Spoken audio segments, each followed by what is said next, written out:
एक सेकंड के अंदर आपके बैंक में पड़े सभी रुपए कैसे गायब हो जाते हैं आपको पता नहीं चलता, लेकिन कहीं ना कहीं लापरवाही आपकी ही होती है। ऐसा क्यों कह रहे हैं? क्योंकि साइबर फ्रॉड आजकल तेज़ी से चल रहा है और इस पर लगाम लगाने के लिए पुलिस भी पूरी तरह से लोगों को जागरूक कर रही है, अपराधियों को पकड़ भी रही है। और इसी संबंध में कैसे ये फ्रॉड होता है और किस प्रकार से लापरवाही बरती जाती है, इसको लेकर आज हम Bhiwani cyber incharge ASI Ramesh से बातचीत करने वाले हैं। किस प्रकार से साइबर फ्रॉड होता है। रमेश जी नमस्कार। नमस्कार। पहले बात करें कि साइबर फ्रॉड के कितने माध्यम हैं जिससे साइबर फ्रॉड होता है।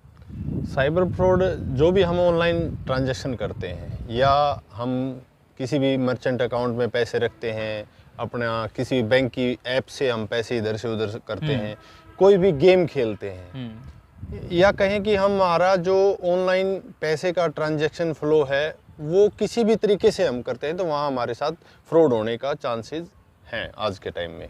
क्योंकि अब हमारा जो इस समय जो पैसे का फ्लो है वो ऑनलाइन ज़्यादातर यूपीआई के माध्यम से, फ़ोन पे के माध्यम से, गूगल पे से, वो नेट बैंकिंग मोस्टली यूज़ करने लगे हैं। यानी कि नेट बैंकिंग जब से शुरू हुई है लोगों के फ़ोन में, गूगल पे, फ़ोन पे, पेटीएम या फिर दूसरे जो माध्यम ऑनलाइन के वो होते हैं, उसके बाद ज़्यादा फ्रॉड हुआ है जी। इसके साथ बात करें कि मेजर जो साइबर फ्रॉड है वो कैसे होता है।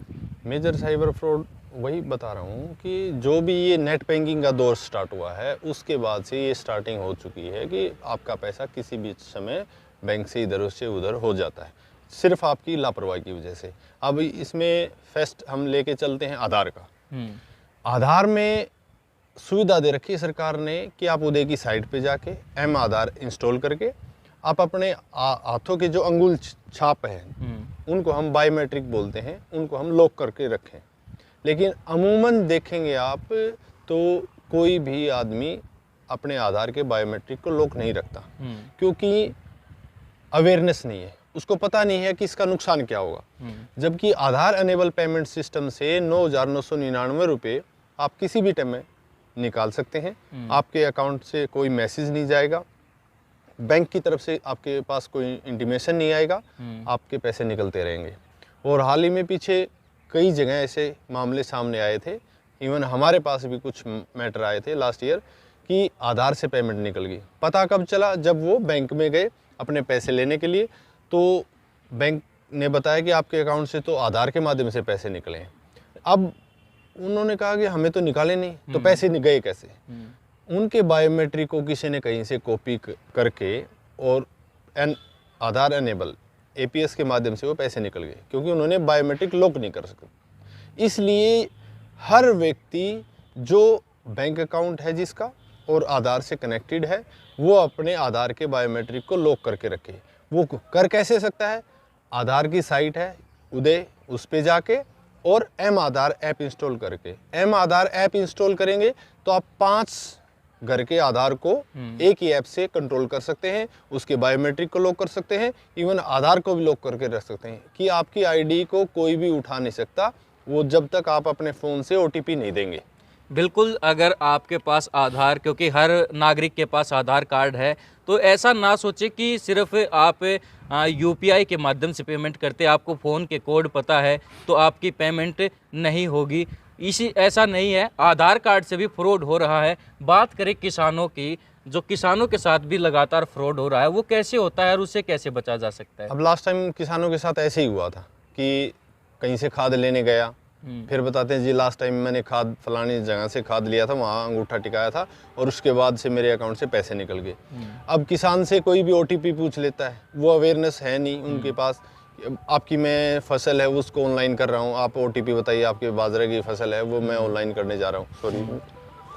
तो वो इस चक्कर में अपने ओटीपी शेयर कर रहे हैं, अवेयरनेस नहीं होने की वजह से। किसी से भी उसके नेट वो चेक कर लेते हैं कि इस पे नेट है, ऑनलाइन है, नेट बैंकिंग चल रही है, तो वो ओटीपी लेके उसकी नेट बैंकिंग को भी कंट्रोल कर सकते हैं। इवन अगर आप अपनी सिम पे, मोबाइल पे जो ओटीपी आता है किसी को बता देते हैं, तो ये भी हो सकता है कि आपके नंबर को भी कोई दूसरा कंट्रोल कर सकता है। यानी आपके पास जो एसएमएस आते हैं, ओटीपी आते हैं, वो सारे के सारे कोई दूसरा पर्सन उसको हाईजैक कर सकता है। कई बार हम लेट नाइट फ़ोन का इस्तेमाल करते हैं, अमूमन जो लेट नाइट तक फ़ोन में सर्च करते रहते हैं, विभिन्न प्रकार के लिंक को देखते रहते हैं। इस क्रम में हम चलें तो फेसबुक पे हम देखते रहते हैं, रील आती रहती हैं जी, उस पे लुभावने ऑफर भी आते हैं, बिल्कुल। भाई ये सेल लगी हुई है, फलानी सेल लगी हुई है, आप ये ले सकते हैं।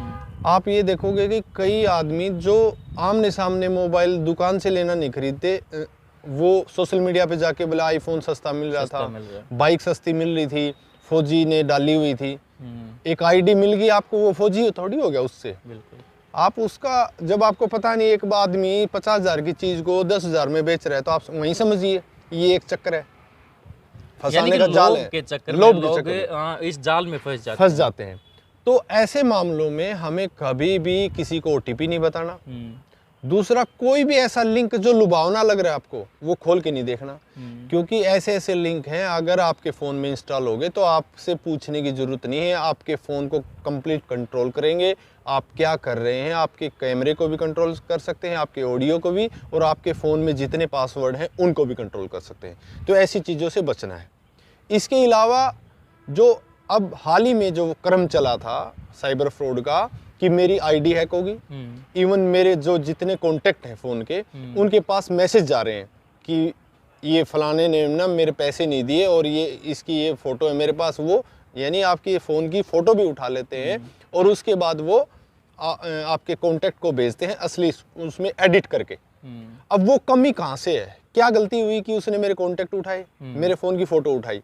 वो गलती ये हुई कि हमारा जो जीमेल अकाउंट है, उस जीमेल अकाउंट का हम पासवर्ड अपना मोबाइल नंबर रखते हैं, या हमारा नाम रखते हैं, या हमारा मोबाइल नंबर @ हमारा नाम, या हमारा नाम @ 1 2 3, या हमारी डेट ऑफ बर्थ। इस प्रकार से भी हम पासवर्ड रख लेते हैं। जो सॉफ्ट पासवर्ड रखते हैं वो उसके साथ खतरे की घंटी है। बिल्कुल खतरे की घंटी है। स्ट्रॉन्ग पासवर्ड रखना चाहिए ईमेल आईडी का। अब ये कहते हैं कि जी जीमेल का पासवर्ड आ गया तो क्या होगा? आपकी जीमेल यहाँ बैठे बैठे राजस्थान में भरतपुर या कहीं पर भी वो लॉगिन करके किसी भी फ़ोन में, और आपके फ़ोन में जितना भी डाटा था वो सारा कंप्लीट उन्होंने डाउनलोड कर लिया। आपकी फ़ोन में गूगल फोटोज़ में आपकी फ़ोटो चली जाती हैं। इवन आप कई बार देखेंगे तो गूगल ऑटोमेटिक आपके पासवर्ड भी स्टोर करके रखता है। बिल्कुल। अब वो सारी चीज़ देख पाएगा, आपने किस सोशल मीडिया अकाउंट का पासवर्ड क्या बना रखा है वो देख लेगा। इवन वो उसी दौरान आपकी जीमेल का प्रयोग करके कोई भी अन्य सोशल मीडिया अकाउंट क्रिएट कर लेगा, उससे कोई अश्लील एक्टिविटी भी कर सकता है, समाज में किसी को भी प्रेशराइज ब्लैकमेल करने के लिए उसका यूज़ कर सकता है। तो आप ये मत मानिए कि आपका जीमेल पासवर्ड किसी ने एक्सेस कर लिया तो वो इजी काम करेगा। एक जो बेरोजगार युवा है वो भी इस जाल में फंसते जा रहे हैं, क्योंकि नौकरी का लालच देकर या फिर उसकी ज्वाइनिंग को लेकर इस प्रकार से उनको बहलाया जाता है, वो उसके बहकावे में भी आ जाते हैं। हाँ, हम ऐसे मामलों को भी हम वॉच कर रहे हैं। जैसे टेलीग्राम पे काफ़ी ग्रुप चलते रहते हैं, फेसबुक पे भी ग्रुप चलते हैं, इवन व्हाट्सएप पे भी ग्रुप चलते हैं कि नौकरी कोई जॉब निकली हुई है, प्राइवेट जॉब निकलती है तो अपना डाटा शेयर करें। तो आप ये देखिए वो अपना डाटा शेयर करें, डाटा मांगते हैं। इवन हाल ही में हमें एक ग्रुप था जिसमें करीब 10,000 के फॉलोअर थे, हमने उसको डिस्ट्रॉय करवाया था। तो उसमें वो ऐसे ही एक व्हाट्सअप नंबर डाल देंगे कि ये मेरा व्हाट्सअप नंबर है, आपको घर बैठे जॉब करनी है तो आप अपना बायोडाटा भेजिए हमें। तो बायोडाटा में आपके आधार, पैन कार्ड, सब कुछ डाटा लेते हैं वो। अब उस डाटे का करेंगे क्या? उसका मिसयूज होएगा। बिल्कुल। इवन आपको एक लिंक भी भेजते हैं वो, आप इसमें अपनी डिटेल फिल करिए और 2 रुपये 3 रुपये कटेंगे, वो भी काटते हैं। उसके बाद उनका साथ फ्रॉड होना स्टार्ट होता है। मैं ये कहूँगा कि ऐसी किसी भी वेबसाइट पे, सोशल मीडिया अकाउंट पे अपना बायोडाटा या व्हाट्सएप ग्रुप पे अनजान आदमी के पास कभी ना भेजें। आप इसका एक उदाहरण दे देता हूँ। मैं एक ज़मींदार हूँ, मैंने अपना आधार कहीं पर भी भेज दिया, अपनी आइडेंटिटी भेज दी। सपोज कीजिए मैं भरतपुर बैठा हूँ और अभी सरकार की योजना चली हुई थी, मेरी फसल मेरा ब्यौरा, जो तो अभी भी चल रही है। हाँ। हमारे किसानों को अवेयर होना बहुत ज़्यादा ज़रूरी है कि हमारी ज़मीन को भी हम ये देख सकें कि किसी ने और ने तो वो ऑनलाइन पंजीकरण नहीं किया है। उसके लिए कृषि विभाग ने एक ऐप भी बनाई हुई है कि आप समय समय पर अपनी, अगर आपकी फसल नहीं बो रखी है, ज़मीन खाली है, तो उसका भी आप रजिस्ट्रेशन करें।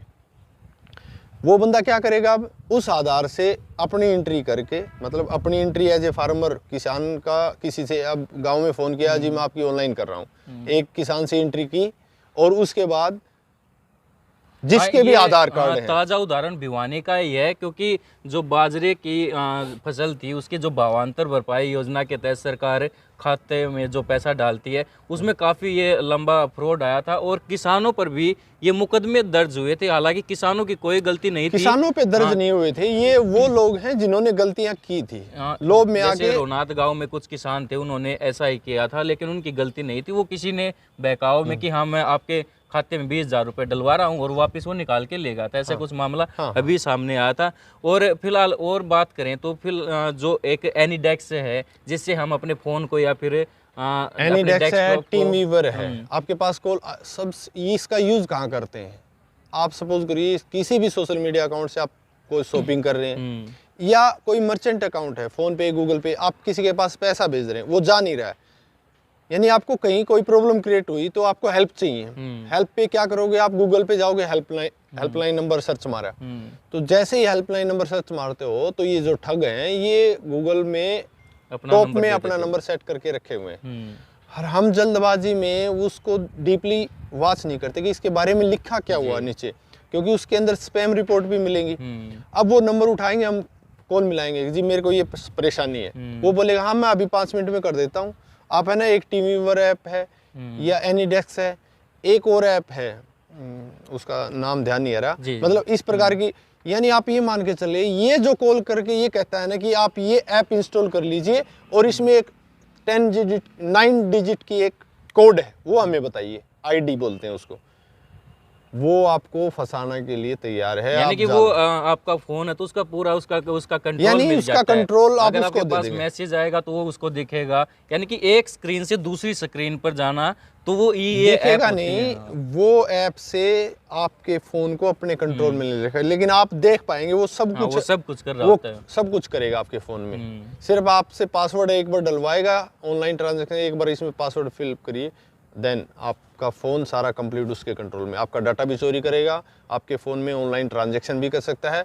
इवन शायद 2 साल पहले की बात है, लुआरू का मैटर था एक, उसमें एक ITBP के जवान के साथ हुआ था ऐसा ही, उसने ऐसे ही एनीडेक्स पे दे दिया, तो उसका जो 20 या 30 हज़ार रुपये ऐसे अकाउंट में थे वो भी ले गए, और उसका लोन भी ले गए थे, लोन भी करवा दिया था। यानी ऐसी कोई भी ऐप इंस्टॉल करने के लिए जो बंदा बोल रहा है वो नहीं करनी है। रमेश जी, बात करें कि सालाना या फिर 1 महीने के अंदर ऐसी कितनी शिकायतें आ जाती हैं कि साइबर फ्रॉड? अभी साइबर फ्रॉड की हमारे पास कंप्लेन नहीं आ रही, क्योंकि अब लास्ट ईयर अप्रैल से हमारा साइबर थाना जो है वो हैंडल करते हैं, SHO PSI विकास हैं, वो हैंडल इस मैटर को कर रहे हैं, उसके बारे में विस्तृत जानकारी वही दे पाएंगे, क्योंकि हमारा क्राइम का ही मैटर है अब फिलहाल। अगर बात करता हूँ मैं, मोबाइल लॉस्ट होते हैं, क्योंकि मोबाइल लॉस्ट होना एक इजी, मतलब हम क्राइम में नहीं लेते, लॉस्ट प्रॉपर्टी पे आता है। और जो आपने ये जो तमाम बातें सुनी हैं, साइबर फ्रॉड कैसे होता है और इससे कैसे बचा जा सकता है, इस पर पूरी जानकारी ASI रमेश द्वारा दी गई है। और आप भी ऑनलाइन फ्रॉड से बचने के लिए सतर्क रहें, अपने बच्चों को मोबाइल फ़ोन देते समय ध्यान रखें कि वो क्या चीज़ चला रहे हैं, गेम चला रहे हैं, उसके माध्यम से आपके साथ जो फ्रॉड का तरीका है वो तो नहीं हो रहा। अगर आप जागरूक रहेंगे तभी आप इससे बच सकते हैं। इस मामले में पुलिस आपकी ज़्यादा मदद तो नहीं कर पाएगी, क्योंकि जागरूकता से ही आपकी मदद हो सकती है। आप देख रहे थे भिवानी तक और दा हरियाणा। मेरा नाम है अमन कुमार।